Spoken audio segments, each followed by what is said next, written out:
What's up, everybody? And this is the Welcome to the AHK podcast. My name is Takai, and with me is Dr. Soviet. Alrighty. And this is our very first episode where we just talk about all sorts of random shit between video games, anime, and all that weird shit in between. So Adam, you've got all our topics. So why don't you list off some of the things that we're going to be talking about today? The Tenchi Muyo OVA 4 that comes out in the fall, the recent Doom release, and a beta wave for World of Warcraft Legion has gone out to more normal players, people that aren't streamers, people that aren't in like a top, 2% guild, that type of deals. I was actually one of the people that got an invite, so I'm going to kind of talk about that a little bit. Oh, yeah. And then I think we also want to talk about our E3, Nintendo situation and E3 predictions as well. Yep. Okay. Let's start off with whatever you want to start off with. Tenchi? Yeah, we'll do it in that order. So, basically, I had some Japanese friends that went to an event a few months ago where they talked a little bit about Tenchi OVA 4 and some of their plans. The official website finally got updated with some promotional art and whatnot. Essentially, the first episode will deal with Rei's wedding, which is Tenchi's stepmom and now Nobuyuki's wife. The final episode of OVA 3 more or less left off at that point, so they're essentially going to be beginning at that point. Beyond that, I'm not sure even how many episodes there are going to be or what's going to be the episodes after that, but based on the doujins that came out, the official ones, and the website, the series will have a little bit of a focus on Rei, which will probably lead into Warren Geminar, since we didn't really get much of a backstory for that. So that'll be a bridge to it. And I'm sure other stuff will happen as well.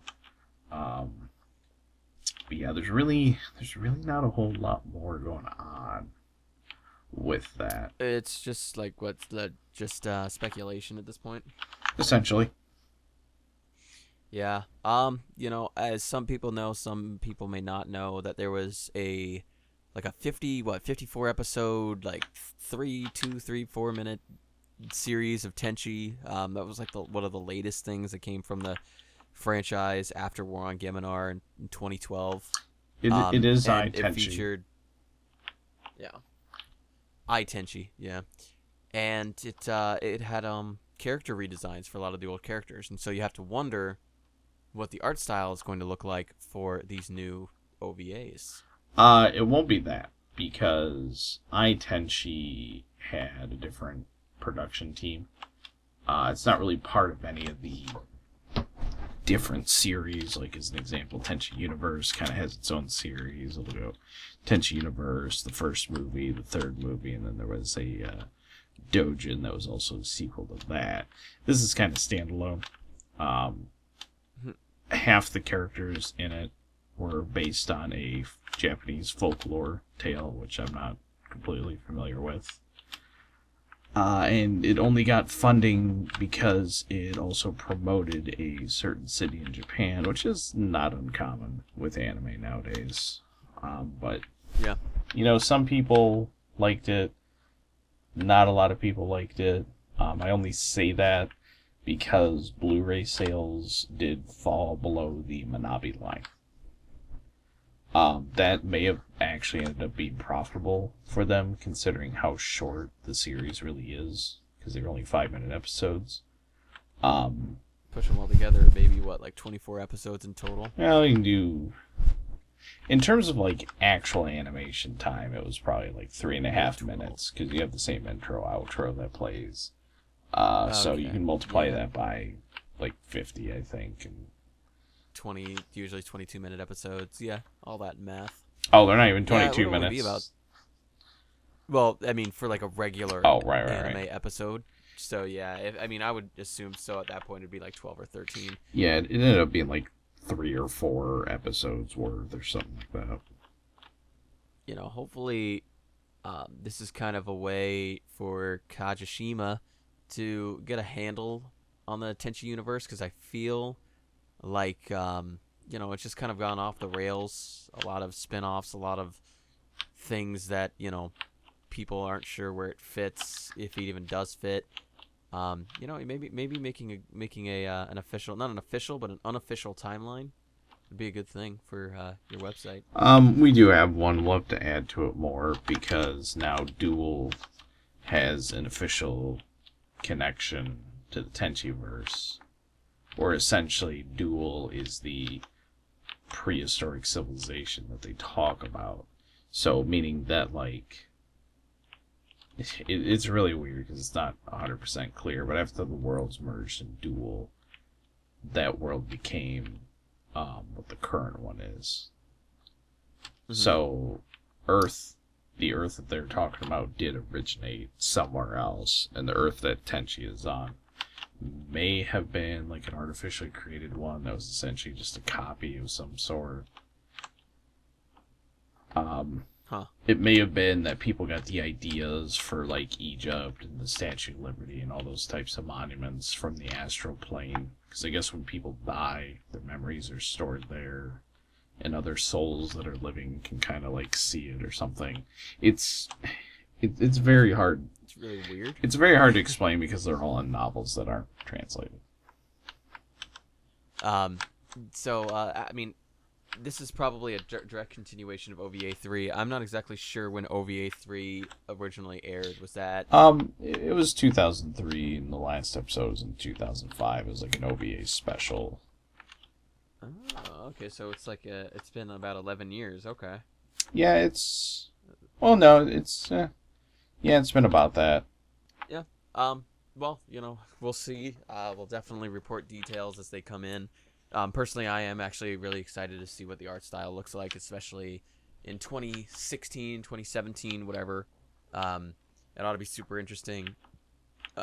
Whether they keep the ones from Tenchi, if they go something completely different, or just an updated, like I still said, similar looking style from the 90s. They definitely won't do Tenchi simply because it was a different person working on it. It's a crazy world. It's a crazy world. You never know. Well, on top of that, those are very unpopular designs with most. I must be like the only person who liked them. I liked them a lot. They weren't the most popular. There's a very minute amount of fan art for them. Like most Tenchi fan art will typically be the 90s use the old stuff. style. Yeah. Right. Now it's possible the hairstyles may be a little bit more simplified, but they're not going to change them up too much. I mean, they didn't change them up in the dojins hardly. I doubt they're going to change them up here. I would expect different outfits for everybody, but different in how they did it in the original OVA, where people would just have new outfits every episode or every other episode. You might see something new. Yeah. Well, I mean, we'll definitely keep an eye out on that. But next up on the list, did you want to head over to video games? We can talk about the NX. Sure. So the NX has been a giant clusterfuck, to say the least. Rumors and lies and all sorts of stuff. I don't know. At this point I can't trust anything. Personally.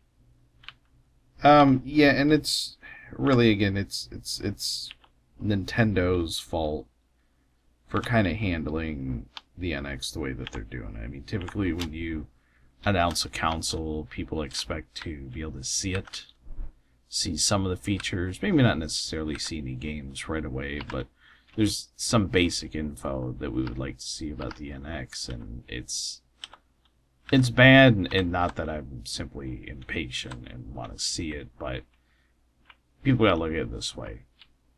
You're trying to get consumers to buy your product.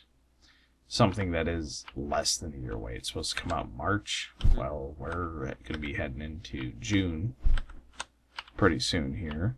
They say they don't want to show anything at E3, so I'm assuming Tokyo Game Show is the next step. Probably. Well, unless they just decide to do their own thing, which is kind of like their thing. With all the Nintendo Directs and... Right, and I think the next Tokyo Game Show schedule Isn't that like in might not exist. September? Yeah, I think it is September. But again, it's in September. That's not a whole lot of time before launch, and we don't even know what kind of games we're gonna get. We don't even know what the controller's like. And it hurts. It hurts a couple people. One, for people that work at retail, Mm-hmm. it's really hard to recommend the Wii U because if you know about the NX, you know that people buying a Wii U now are kind of making a bad investment. Because if the NX is backwards compatible, well, shit, they could have just gotten that and still played all the games that they might have been interested in. If you're a shareholder, it's really hard to decide whether or not you want to invest or keep your investment in Nintendo because you don't know anything about this new product that's supposed to essentially be, their main new thing, product. yeah. The new Right. face of the company, And really. because on top of that, you have rumors that PS4 is going to have a console that's like better, but not a new one. And then people think Microsoft may or may not, which honestly I think is a bad idea. I think the whole PlayStation 4 Neo thing it's Not good. well, it's like this. If you play a console playing at 720p and 30 FPS, you might not care. Those might not be important features to you. Mm-hmm. So when they have a console come out that may have unique games to it, kind of like the new 3DS does, it actually makes people angry. People are angry at the idea that there's a new, better PS4, and not that it's simply slim or has a different, looking design or whatnot. It's just that it's actually better than what they have, Mm-hmm. but not a new system either. It's essentially the same as upgrading your gaming PC. And Yeah. that's not That's- why people buy consoles. I mean, that's kind of the direction that Microsoft was rumored to do with the next Xbox, was like this upgrade program type thing. And I guess with Microsoft, it kind of makes sense, since they make computers, or at least, operating systems. So, I mean, Technically, they I guess in that make sense, computers. It sort of makes sense. Yeah, I mean, they do technically make computers. They make the Surface, which is pretty nice because it doesn't come up with any bullshit on it. Like when you buy a Dell, there's like these 12 different Dell programs on there. There's a specialized Dell BIOS or whatever. No, Surface is literally just Windows. Yeah, I mean, and with the NX at least, they, I mean, I can understand why they want to be so secretive about it. Maybe it's going to be like fantastic, and they just want to keep, all lids shut. They just want everyone to shut up about it. They don't want anyone to leak anything whatsoever, because they know that they've had, despite strong sales on the Wii, a lot of people still consider that console to be kind of meh.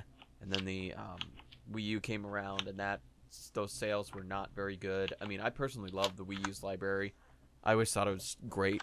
I still think it's great. I'm still buying games for it today. But maybe they understand that they need a stronger internet service. They need better social services with friends, because a lot of Nintendo games are based around that social aspect. Things that Microsoft and Sony are starting to lose. In my opinion. I mean, but I guess Right. really, there's some games like a Halo that still exists, obviously, that people still want to party with. But I suppose that Nintendo kind of has both going for it, online and as well as sitting on the couch, like Mario Kart, like Super Smash Brothers, whatever. But yeah, they do need an improvement on the social aspect of it, as well as finally power. Is the final thing that they need to change. It needs to be at least as strong as a PS4 and Xbox One. Right, and the other thing too with the NX is it's a do or die for Nintendo. Like, are they going to go out of business? This is a failure? No, because Nintendo has no debt and they have a ton of cash in the bank. So realistically, they could fail at the NX and then try again, yet again. The thing is, again, shareholders will look at them and say, look, you can't make a first-party console to save your life. You need to think about third-party.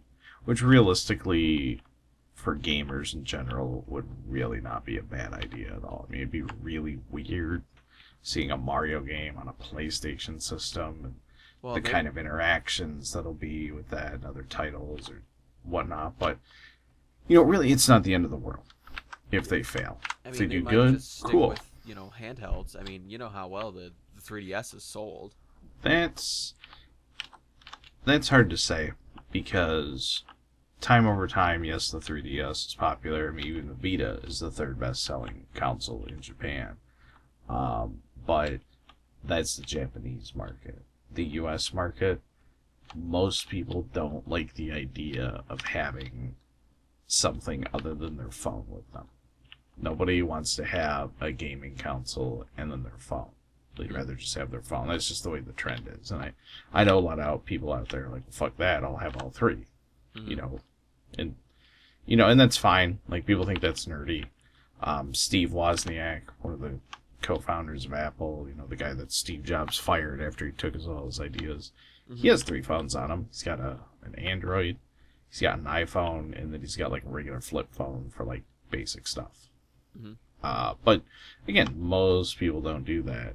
So it's hard to say if they'll just start doing cell phone games, which they've already done. We have a new Fire Emblem map coming out. Animal Crossing.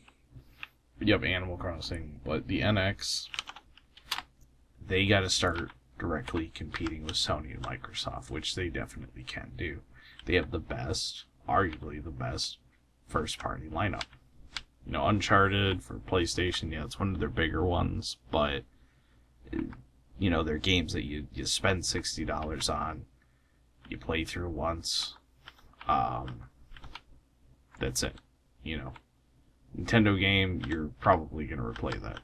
The NX also, like they just need to compete directly. They need to compete directly with features, with games that are also multi-platform. Like when people get, like, for example, Battlefield 1. Mm-hmm. That's got to come to NX. Maybe it will when the NX comes out, the Battlefield 1 NX edition. But, like, games like that have to come out for the NX. People don't want to buy a console that can't play the same games as everybody else. It's got to be able to play the same games, maybe even have the better experience, and also have those first-party games. Yeah. And they need to have similar support as well. The Call of Duty, Now, the Assassin's Creeds, yeah.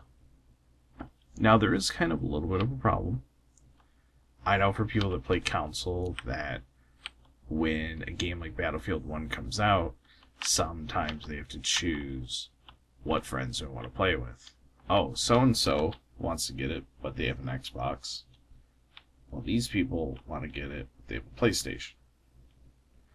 And those people are typically only going to buy one game for one system. If the NX is out, it's going to be new, meaning most likely their friends might not have it. So they could, at the end of the day, opt out to get a version that all their friends have. Mm-hmm. Yeah. No, I don't. I don't know. The NX is just one giant mystery right now, and we just gotta wait and see. It's exciting because no matter what happens, I think consumers will actually win at the end of the day. NX does well. You got a great console that you can buy. It also ups the ante on competition. Well, and it's supposed to. Sorry, I don't mean to cut you off, but it's supposed to have that new idea of a home console and be a portable as well. It's supposed to have that fusion. If they're doing a streaming service like I think they are, I don't know. It's hard to say. I mean, I really hope that prototype controller I saw is fake, because I don't like controllers that don't have a physical force feedback. And what I mean by that is, when you have a PlayStation controller, just as an example, you push a button, you feel it. It's physical. It's real. Yeah. That one looked like a Vita was confirmed fake. Yeah. Okay. Good. That's a stupid ass design. Yeah. It was. Touch controls are fine for certain things, but not like that in my opinion. Yeah, no, I'm right there with you. I thought that controller was a nightmare. It was just awful. The other thing that need to really focus on is a very strong starting lineup for the console. I mean, they have the time to plan out and have a really, really strong start. And a lot of consoles, like the PlayStation 4, like the Xbox One, they had an issue at the beginning with like a lackluster lineup. I mean, personally, I think the Xbox Ones had an advantage over the PlayStation 4s, um, but still, they were both fairly lackluster. Nintendo really needs to just punch in like these 3 or 4 really, really solid games, like a Zelda, because I think it's pretty much confirmed at this point that the new Zelda is definitely going to be for the NX at this point. Um, Right. Possibly maybe a Donkey Kong Country. I don't know, maybe a new Mario Kart, maybe an Animal Crossing, a Pokemon or a Pokemon Stadium type thing. Maybe even a new Metroid. Well, That's something that's people been asking for a while. what they need to do is, and here's the thing, I don't like that launch date that they put out. I think it's pretty awful. Isn't it in the spring? To have it. It's in March. Okay. I can't think of a game handheld or console that released in the March and did exceptionally well, because here's the problem with that. So, holidays, like in retail, February to April and maybe May for some places are slow months. Mm-hmm. They're really slow because, the holidays just came over, the months are kind of gray, people are just spending a bunch of money. They don't typically go out and want to buy stuff. And that does affect things like the NX. And, so it's going to come out in March, right? They're going to have whatever games they're going to have for it. Well, let's say they do have 3 to 4 solid games. Those 3 to 4 solid games are going to need to last until August or September. I mean, unless they've got a really solid release plan for that year. Well, they're not going to release anything during the summer because most companies don't. Yeah. Like, summertime is like a big no-no. Like, DICE, they're the only ones that have kind of defied that. And they'll release a Battlefield game in the summer every now and then. Usually does do pretty well, but simply because there's no competition. Maybe they're doing this because they want like the Wii U to have one last hurrah on in the holiday, just to sell it, get some really cool bundles out, and just sell as many as they can before they unless Zelda comes out before then. What's going to come out for it? Yeah, I mean, I don't know. They could have a fire sale on Wii U's, but at the same time, if somebody buys a Wii U and then the NX comes out like a few months later, they're probably going to hold off on it. So if anything, somebody buying a Wii U is kind of stupid. It's kind of counterintuitive to their overall plan. Yeah. But we'll see. I mean, if they can weather the storm till August or September, and Sony doesn't release a new console by then or whatever, I think they'll do pretty okay. But they have set themselves up in a position right now it's very hard to get excited for the NX. Yeah. It just is, because there's so many things here that works against them. Yeah, and E3 is supposed to be nothing but Zelda. Like, at least that's what I heard. I could be wrong, but I just think that's a terrible idea. But I mean, I guess if they don't really have anything coming up for the Wii U, and they have the NX coming out next year, and they refuse to talk about it, at least until the fall, I don't know. I would also have to say, with the exception of Nintendo, it's the other way around. I would say this console generation is kind of pathetic in that third-party games have been kind of carrying everybody. It's most of the games this generation that people talk about or that they like were not by Sony or not by Microsoft. Some of them were by Nintendo. Mm-hmm. But I think that's kind of awful. Yeah, I don't know. I mean, I guess at that point, it's a good segue to E3 predictions and what we're going to think is going to happen. I think at this point, I don't really want to say this, but I feel like it's all but confirmed that the Neo will be announced at E3. Not sure about Xbox, though. I really do think it'll hurt Sony because it might. I think a good prediction is that it'll do 1080 and it'll do it at 60 FPS. Like people keep talking about, oh, maybe it'll do 4K. Here's the thing with that. I have a $700 graphics card. It's a GTX 980 Ti. I have a 4790K CPU. I have 8 gigs of RAM, which doesn't really matter for 4K. I could run, say, the new Doom in 4K. Don't know exactly how good my frame rate will be. Because with 4K video or games, you need a ton of graphics memory, Mm-hmm. and you need a ton of computing power behind it. I heard. Unless the PlayStation Neo is going to cost like $1,200 or some shit, Mm-hmm. it would be a bad idea for them to get 4K support. I, Unless people are okay with like 15 FPS. yeah, I heard that the console is mainly just going to stream 4K or just support 4K movies and stuff is really all it's going to do. Not any Yeah. 4K games. Yeah, and that would be, I could actually totally see that because 4K Blu-ray players just came out, and they're kind of expensive. Well, They're Sony kinda kind of leads expensive. the way when it comes to Blu-ray too. Well, they were the ones that pushed it. It was their revenge for Betamax, essentially. Yeah. They got their wish though. Every time a Blu-ray, movie is sold or game is made or whatnot, Sony gets part of those royalties for that technology being used. But that might just be what the Neo is. It could just be essentially, hey, this is our slim PS4, except it also plays 4K video.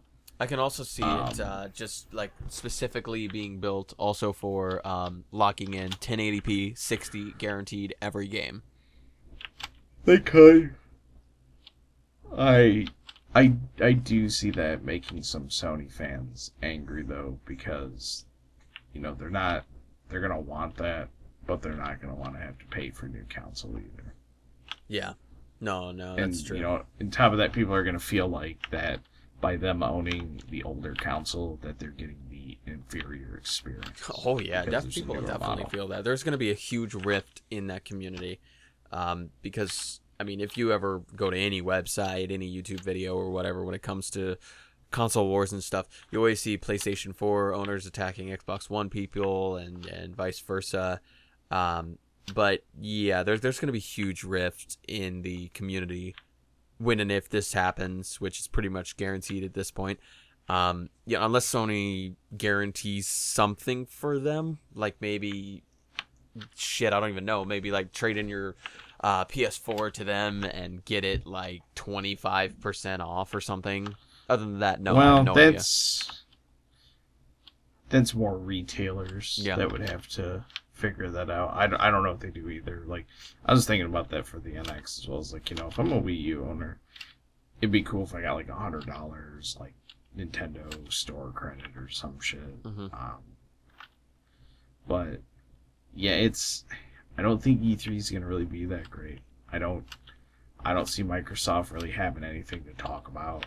The new Crackdown is probably almost done. They'll probably talk some multi-platform deals. They'll probably Battlefield will probably get DLC a week early or something. I can But see them. in terms of I'm sorry, just one more thing. yeah, It's that new one by Platinum that they've gotten. oh yeah, Scalebound. Scaleborn. Yeah, Scalebound. I can see Scalebound, them yeah. showing a lot more because they were having a lot of issues last year during that demo. So maybe Platinum's got a more polished product. But yeah, I'm kind of in agreement with what you have to say. Really, I don't see any big game announcements unless there's some secret thing for next year. But yeah, I don't know. I can see Microsoft talking about Recore. A lot of people have been whispering about God of War 4 or 5 or whatever the hell it's on now. We'll probably see that. I mean, I think what we're gonna see is Sony really is kind of winning this generation, I suppose. Not just hardware sales, because really at the end of the day, hardware sales, when a lot of these people sell hardware, they're either making no money off of it or they make some. Everything else that goes with it is really where they make their money. Whenever third-party games are made, DLC accessories subscription, or just yeah, games. it's everything that goes with it. But regardless of that, I would say Sony is kind of winning. I think the E3 will kind of further cement that. Microsoft, I feel, is just they're just gonna be chuckle fucks and not have anything worth talking about. Nintendo is just, I guess they're just doing their own thing. My only thing I would like to see is, as sad as it is, I'd like to see more Super Nintendo games on the eStore. If only for people that are young, that definitely were not around for the Super Nintendo era, to get some exposure, because those ports are actually really, really good. People or someone mentioned, rumored about the all Zelda E3. I don't know. I just feel like they will talk about at least, Pokemon Sun and Moon, at least once. I just don't see them going to E3 without saying something Pokemon. They may. I mean, but, like you said, there's also the Nintendo Directs. Yeah, that's true. And sometimes they have specific directs for specific games, and they've had a specific, like a Pokemon one and a Smash one a number of months ago, and we did forget to mention the Super Smash Bros. NX that had been rumored, or at least the remaster, or HD remake, whatever they want to call it for the NX. I don't know what they'll do with that, because game already runs at 60 FPS, it's already 1080, it's like... I have no idea. Maybe they'll just make it look better. Yeah, maybe better textures. I could see them adding Ice Climbers, because that's the NX version. Well, that's not Smash Brothers for Wii U. That's NX. It was the 3DS that was the thing that caused them not to add it, though. Right. So now they got no excuse, because it's technically a different version. That's true. I don't know. But yeah, no. I mean, at least for my predictions, I don't really see Sony doing anything significant besides the fact that the Neo will exist. I would be very surprised. Well, I guess I should backtrack for a second, because I heard also a rumor that Microsoft is supposed to have a meeting before E3 that's talking about the new Xbox that's supposed to come out, or just a conference or video presentation that talks about something. And a lot of people are saying it's going to be the new Xbox. So, I don't know what to expect, but, I mean, that's what I've at least heard. So, it should be, or we should hear a preview or a rumor, something soon from Microsoft about that, because E3 is literally a month away. So, yeah. And I can see them doing that, like a week before E3, like literally beating Sony to the punch. And there's been a lot of rumors like flying around it too. And I'm not super computer savvy, but I heard something about like 10 teraflops or something on this new Xbox. If you've ever heard that, Adam. Yeah, I mean, the other thing too is like sheet specs don't really mean much at the end of the day, is what real world performance is, because we look at sheet specs and then we try and calculate what actual performance will be based on that. But the thing is, like, when games come out, they're just software. Software will always have some sort of performance issue, because programmers either, didn't make something efficient towards really using the hardware. We still have, software and games out there that don't even use every core on their CPU. Mm-hmm. Because either the programmer doesn't know how to code with multiple threads, or they just were too lazy to do so. Yeah, I don't know. It should be interesting. I mean, I feel like Microsoft might have a few more things to talk about, like Recore will probably get actual gameplay. I can see Scalebound getting at least like a 10-minute demo. I don't think they'll say anything Halo. Maybe a Gears preview. But yeah, I feel like Microsoft is going to make a bigger dent than Sony. I mean, we could see a new IP from them, but it's hard to say. Anyways, forget E3 for a sec. I want to talk about the new Doom. All right, yeah, let's move on to Doom. So I beat the game. Kind of took my time a little bit. I do like it. I will continue to play through it at harder difficulties. And, just have a good time with it. For most people, I don't know if $60 is worth it. Simply because of the campaign length. There's nothing wrong with the gameplay. There's nothing wrong with the optimization, graphics, etc., etc. My issue is just I wish there was more levels. It's not a horribly short game. It's definitely longer than the average game by today's standards. But it's fun. It's great. It plays similar to the original Doom with new features like the glory kills. They did things like making the BFG like a unique weapon, and that it doesn't use plasma ammo, because like in the first Doom, when you use the BFG, it would pull from the plasma pool resource. This time it has its own resources. If you max out your ammo with upgrades, you can get 3 shots. Things like that. Yeah, I mean, Most weapons, they're customizable. There's a lot of customization. There's parkour elements. Yeah, it's just it's a really great game. It's some people say it's slower than the first Doom. I don't know about that. It's a lot faster than the average FPS though. yeah, it definitely looked like really fast. I'll admit I've never played Doom before. I have seen some gameplay. But for this new one, it actually looked really interesting. At first, I wasn't interested in it, and I'm like, oh, look at this. It looks like a knockoff of Halo or something. Because at first, I think when everybody saw it, they all thought, oh, holy shit, is this Halo? But I don't know. I mean, I honestly, the more I watch it, the more I get interested in it. It actually looks really fun. Especially a lot of the melees, a lot of the crazy guns. It looks super, like, hyper violent. And I think that's kind of the charm about it. And I kind of want to see more. But that's just me. Yeah, and again, if it does well, on Steam it has like over 5,000 reviews and it's at 93%. So people do like it. I'd say if you really like Doom, then yeah, it's worth the $60. Otherwise, wait for it to get on sale. But when it's on sale, you should buy it. Mm-hmm. And hopefully, between this and the new Battlefield being World War I and totally different, first-person shooters or companies will stop trying to copy the COD formula. Mm-hmm. It's old. People are, you've seen the new trailer for Call of Duty, the Infinite Warfare. yeah, it's just the dislikes on it is just Enormous. yeah. But yeah, with that, another game is also changing the way that they do things, and that's WoW, World of Warcraft. Segway.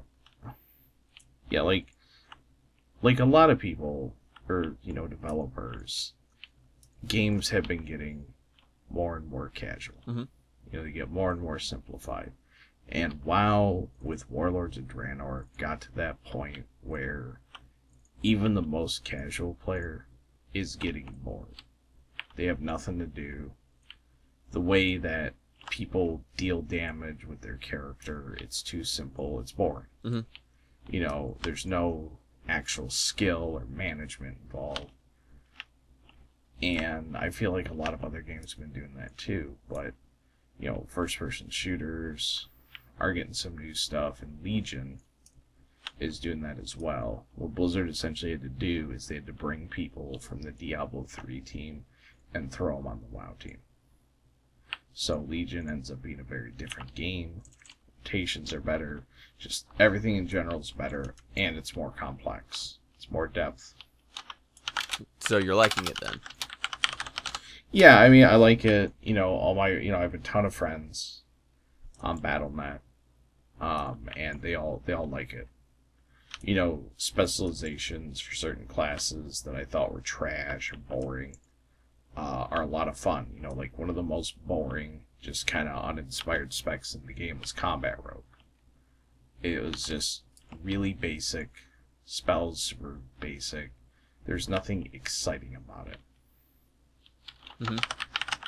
And and on top of that, there's no fantasy behind it. You know, like if I say you're a fire mage, you probably think, oh, I'm lighting everything on fire. There's fiery explosions. Like, I'm a fire mage. You know, that's the typical wizard that likes fire. Well, there's not a lot of, you know, how to explain it? Fantasy to go behind some of that stuff. For example, if you are a fire mage in Legion, you kill something, their corpse is on fire and it persists until it despawns. So if you go in an area where there's a fire mage killing a bunch of stuff, you see a bunch of fiery corpses everywhere. What they did with Combat Rogue was they changed it to Outlaw, and they're like a pirate now. So they get a pistol that they shoot now, they can call in cannon fire from a ghostly ship. They do things that like a pirate would do. So there's some sort of theme, there's some sort of fantasy, and everybody gets that now. So, obviously, over the years, the World of Warcraft subscription has kind of been going down a little bit. Do you think this might help increase it, make it a little bit more popular again? Yes. For sure, because the big thing with WoW and why it has dips in subscriber numbers, which is typically after, you know, the final content patch of an expansion, is that people just simply get bored. Yeah. And Legion is going to try and stop that. And I think by having interesting specializations, by adding more depth and strategy to the game, people will stay interested for much longer. You know, I mean, if you play a game and there hasn't been new content for it, if you like the actual gameplay, you'll keep playing. You'll play longer. But if it's simple, if it's boring, and there's no new content, well, then you're going to get bored and you quit. You know, as an example, Team Fortress 2 is a very long time before they finally started doing content updates for that game. But the core of the game was fun enough that people just kept playing. And by the time they came up with those content updates, you know, it was, people were still playing. Yeah.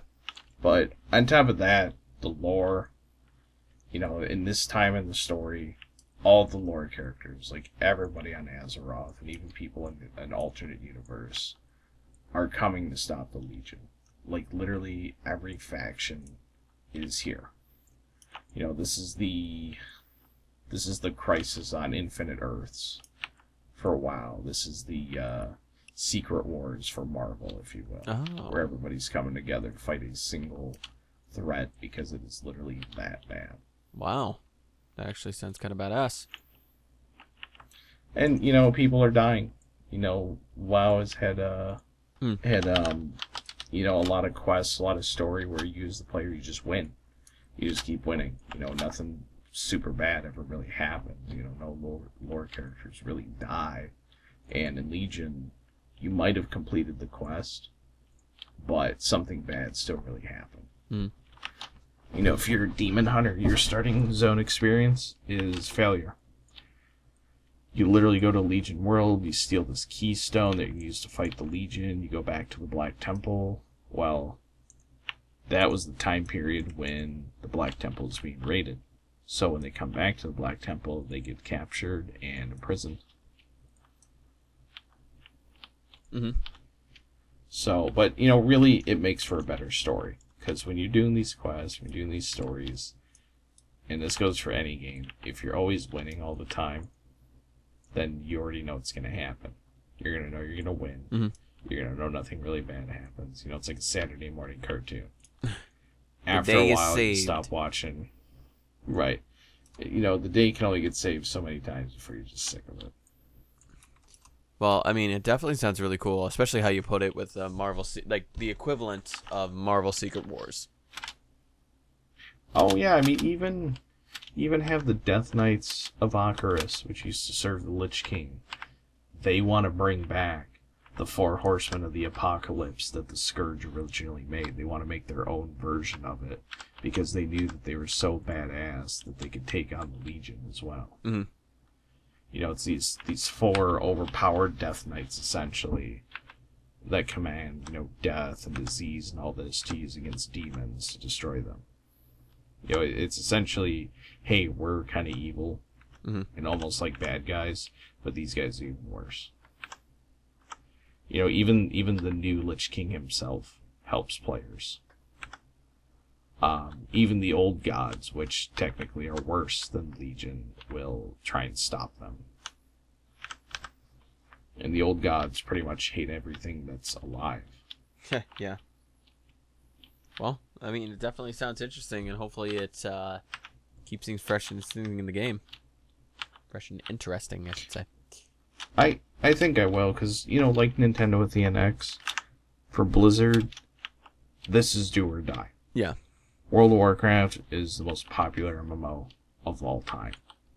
It's a game that generated so much revenue that almost every game company in the world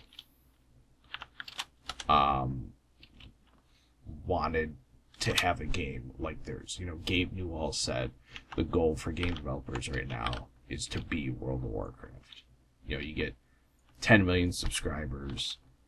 Majority of them pay around $15 a month, unless you're in China. It's a little different. But they're paying into the game every month. Mm-hmm. And, you know, it's just on top of that, you have a cash shop. You have certain services that cost money as well. It's an extremely lucrative game. Oh, I bet. But, you know, it's almost impossible to replicate the formula. You know, it's like Captain America's super soldier serum. You know, we had Star Wars. You know, freaking Star Wars license. You know, EA threw like something like $300 million into the game. You know, they tried to put BioWare, which BioWare really, for all intents and purposes, should have been, quote unquote, the new Blizzard for like fans out there. But they fucked everything up. You know, and if they can't do it, I really don't think anyone can. Even Blizzard themselves can't do it. You know, Overwatch is supposed to be their new MMO. Mm-hmm. Turned into something completely different at the end of the day. A lot of people are actually still enjoying that one. Yeah, Overwatch. You know, we can talk about Overwatch too. I think Overwatch. Will people buy it? Yes. Mm. Will people like it when it comes out because people like the beta? Yes. Will people be playing it a year from when it comes out? That is the real question. Does it have staying power? Because for Blizzard, when they make a game, they want to have staying power. They want it to be, you know, that game that's on shelves 10 years later. Mm-hmm. And to them, if this game can't do that, then it's almost like a failure. You know, they're not the kind of game that's, you know, company that's like, okay, we're gonna make a new game, we're gonna make some money, and then 2 years later we'll have a sequel, rinse and repeat.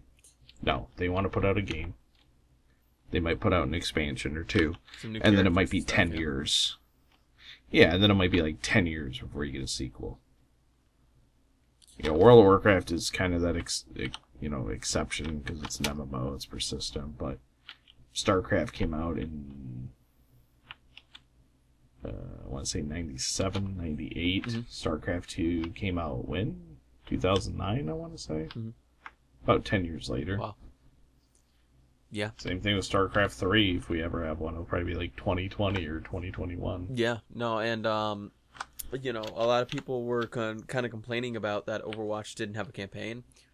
Something that its direct competitor Battleborn has. That's people say that's what it's got over Overwatch. Something that it's got an advantage to. So I could see them adding a campaign to Overwatch later on. Right. But, you know, my impressions of that game itself, it was okay.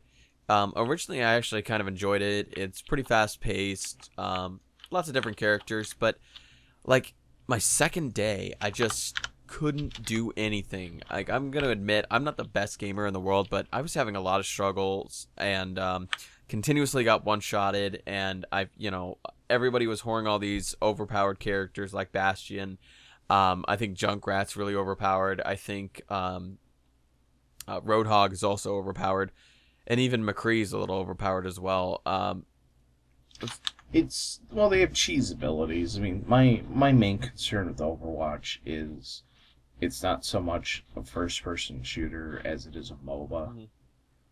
You don't really get rewarded for being able to shoot particularly well in Overwatch because most of the guns, their projectiles have a very large hitbox. Most of the guns don't have any kind of real recoil. They're not really hard to use. Yeah. However, there are some skill shot abilities like Roadhog's grappling hook. It's stuff like that. But McCree's ultimate or like Hanzo's ultimate, like they're essentially cheese abilities. They require very little skill to activate. They're not hard to build up.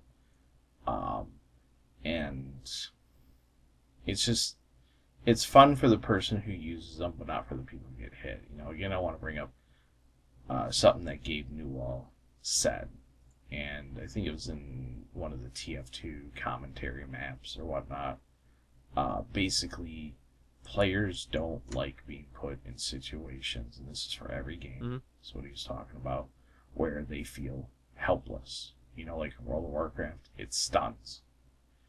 Unless you have a PvP trinket that removes all crowd control effects every 2 minutes or some sort of special ability, when you're stunned for 5 seconds, you're stunned for 5 seconds. You can't do anything. And you may die because of that. And you know what? Stuns are like probably the most complained about CC effect in the game, and it's been like that for over 10 years. Fear was kind of the same way. You'd be feared, you'd run around like a retard, and you'd take shitload damage. And to me, Overwatch has a lot of mechanics like that where you really can't do anything. And people will deal with it right now because it's been hyped, it's new, people don't care, but little things like that will start to erode on people. And it'll get to the point where they're just like, yeah, I'm sick of dealing with Bastion. I'm sick of McCree getting free kills on people because he hit a button. People will bitch about it. I'm sick of Roadhog's fucking one-hit kill hook. But then again, I play Tracer, so I didn't have a lot of health. His hook is a little... I played Roadhog most of the time, and his hook it's pretty overpowered because it can cancel certain ultimates. And while that sounds cool, it's like, oh, we have a Roadhog, he can really defend us because he can cancel ultimates. It doesn't make sense that a normal ability with a very small cooldown can interrupt or stop a character's ultimate. Like that, to me, that ultimate should be immune to those hook effects. Like, if you're Reaper and you're doing your ultimate, maybe the hook would still pull him in to Roadhog, but he would still be doing the ultimate, meaning that would probably kill Roadhog. I think Junkrat's. I don't know. I didn't really. I've never played him, but I definitely saw a lot of replays that how they killed me, and their his just like projectiles are just ridiculously strong, and I always ended up one or two shots, boom, dead with Junkrat, and I always thought he was ridiculously overpowered, and May's freeze ray thing was. And that's actually a stun thing. That's part of the stun thing. You actually can't move for like 5 seconds. If she hits you long enough, you will freeze. Right, and May is definitely one I've seen complain a lot. But again, I think people will very quickly start to get sick of the cheese abilities. Yeah. To me, Overwatch is a game where it's like you need to out-cheese your opponents. And as someone who much prefers FPSs over MOBAs, I really don't like that. FPSs typically don't have too many abilities to where you can stun people or just hit a button and win. There's usually a setup, or the ability to simply just give you tactical advantage. I don't know. In the end, I thought it was okay. It's very good that it's not the full $60 price point. Well, you get it for $40, but even then, yeah, some people don't think it's worth it. Yeah, I'm glad there was a beta though. It was practically open, but I guess maybe not everybody got able to play it. But I'm glad I was able to play it because I was originally hyped for it. I thought it looked really good, but at the end of the day, I don't think I could play it. I just tried and just did nothing but struggle. So, but maybe I just suck. I don't know. Well, I did okay, and even when I was doing okay, or when I had like a very good kill-death ratio, I felt like it was genuinely helping my team. I had a hard time with it as too. To me, Overwatch has some hurdles to overcome, and two of those hurdles are going to be Legion and Battlefield 1. Legion, because a lot of people that are playing Overwatch are just simply Blizzard fans. They really like Blizzard games. The other is Battlefield, because I feel like a lot of first-person shooter type fans are playing Overwatch because, hey, it's first-person shooter. There's nothing going on now, but with Battlefield coming out, they might just sit there and play that instead. So we'll see what happens with Overwatch in that regard. To me, console community, I think, will die out pretty quickly. PC community will definitely stay around for a lot longer. Mm-hmm. So. Well, I don't know. Well, I guess we'll see on that one. Was there any other topics we had? No. Can't think of anything else. No. Okay, well, that is our first episode. Ending it under an hour. All right. Or just before the hour comes up. I thought it was pretty good. This is kind of an impromptu thing. We're not exactly sure what the release date is. I don't know if we're going to try to do weekly or bi-weekly or monthly or something. I guess we'll figure it out. It could be a surprise. Yeah. You never know. We're going to come up and just get you. I don't know. Any final words, Adam, before we get out of here? No. Nothing at all? Well, all right. In that case, thank you everyone very much for watching. We greatly appreciate your time and attention. This is the Welcome to the AHK podcast. My name is Takai, and we'll catch you next time. Bye-bye.